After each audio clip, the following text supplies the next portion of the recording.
Halo para sahabat semuanya, apa kabar? Semoga selalu sehat dan bahagia.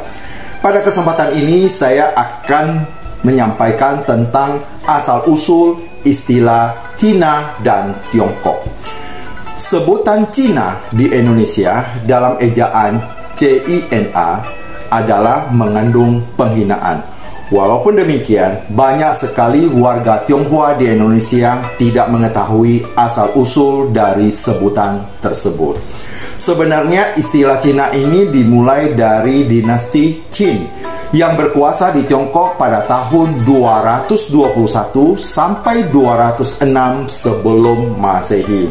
Di sana ada seorang kaisar yang memerintah di daratan Tiongkok, yaitu bernama Shi Huangdi, atau yang biasa disebut dengan Kaisar Shi Huangdi. Beliau memerintah di kerajaan tersebut dan mendirikan tembok raksasa atau Great Wall yang menjadi 7 keajaiban dunia. Dan kaisar itu juga mengembangkan perdagangan ke wilayah Eropa. Maka kerajaan itu disebut dengan Kerajaan Qin. Dengan demikian, sebutan itu lahir dari sebuah kerajaan yang sangat jaya di masa lampau. Kerajaan berikutnya adalah dinasti Han. Meskipun terjadi jatuh dan bangunnya, tetapi kerajaan besar ini selain berkuasa di wilayah Cina, juga berkuasa sampai ke negara Korea, Vietnam, dan Uzbekistan. Sedemikian lamanya dinasti Han berkuasa sehingga orang-orang di daerah Cina itu membahasakan dirinya sebagai orang Han sampai saat ini. Sampailah pada masa penjajahan Manchu dari abad 17 sampai 19. Kerajaan ini menamakan dirinya Qing yang mirip dengan kerajaan Qin pada abad ketiga sebelum Masehi. Di bawah kerajaan Manchu inilah wilayah-wilayah di dataran Cina itu menjadi perebutan negara-negara dari Eropa. Dengan demikian, pada saat dikuasai oleh bangsa Eropa, maka lahirlah yang disebut dengan istilah Cina yang diambil dari bahasa Latin dan berasal dari kerajaan Qin, akhirnya disebut dengan Cina. Bahkan sampai menyebutnya sebagai Indo-Cina. Pada tahun 1905, ketika masih studi di Jepang bersama mahasiswanya Sun Yat-sen yang kelak dikenal dengan Bapak Republik Tiongkok, membentuk Tongmenhui di Jepang dan kemudian mencetuskan Sanminchuyi atau Trisila Kerakyatan. Bertolak dari sini, Sun Yat-sen mencanangkan deklarasi kebangsaan untuk sebutan baru dari negaranya yang disebut dengan Chungguo, dalam bahasa Hokkien atau Fujian disebut dengan Tiongkok, untuk menggantikan sebutan Cina yang biasa disebutkan oleh dunia barat. Sebutan itu identik dengan Qing. Sebutan untuk bangsanya disebut dengan Chunghua atau dalam dialek Hokkien disebut dengan Tionghoa.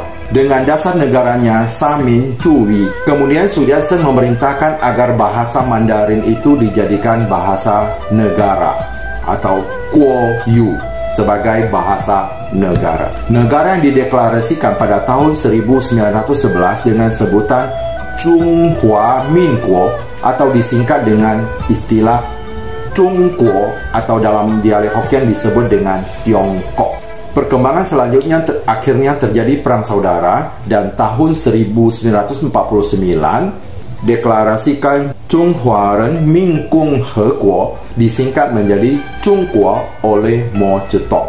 Negara ini resmi menamakan dirinya dalam bahasa Inggris adalah People Republic of China. Sesuai surat dan pernyataan dari Duta Besar People Republic of China di Jakarta, itu Mr. Lu Suming, beliau mengatakan bahwa sebutan Indonesia untuk Cina adalah Republik Rakyat Cina dan dalam bahasa Cinanya adalah Tiongkok. Kemudian sebutan Tiongkok dalam bahasa Hokkien itu dapat diterima, sedangkan sebutan Cina yaitu CINA itu ditolak karena itu mengandung penghinaan. Bagi kita di Indonesia, sebutan untuk warga negara keturunan itu adalah Tionghoa, bukan Cina. Karena kalau kita sebut Cina, berarti lahirnya di Cina. Orang Cina lahirnya di Cina. Sedangkan mereka yang keturunan dari Cina yang sudah lahir di negara seperti Indonesia ataupun negara lainnya, mereka tidak disebut lagi sebagai orang Cina, tetapi adalah orang keturunan Tionghoa. Itu untuk sebutan mereka yang sudah mendominasi wilayah atau dari lahir sampai saat ini juga mereka mencari makan dan hidup di negara di mana mereka lahir. Mereka disebut dengan orang Tionghoa atau biasa juga disebut dengan orang keturunan Tionghoa. Jadi untuk penghinaan ini, sejauh dengan perkembangan zaman, istilah Cina ini sudah berangsur-angsur hilang. Walaupun masih ada, saya ketika masih kecil, bahkan sudah sampai dewasa pun, ada orang-orang tertentu ya di daerah tertentu itu masih menggunakan istilah Cina. Kamu Cina. Bahkan ada yang menggunakan bahasa daerahnya dengan istilah Cino. Mungkin itu jauh lebih kasar lagi. Tetapi itu adalah bahasa penghinaan. Karena kami yang sebagai warga keturunan ini bukan orang Cina, tetapi kami adalah lahir di negara Indonesia dan negara kami adalah Indonesia, bukan negara Cina. Makanya kita setia kepada NKRI. Makanya kami disebut dengan orang keturunan Tionghoa atau orang Tionghoa. Ini adalah sekilas tentang istilah Cina dan Tiongkok. Demikian bersama saya Sahari dalam channel Prolobi Profesional, Logika, dan Bijaksana.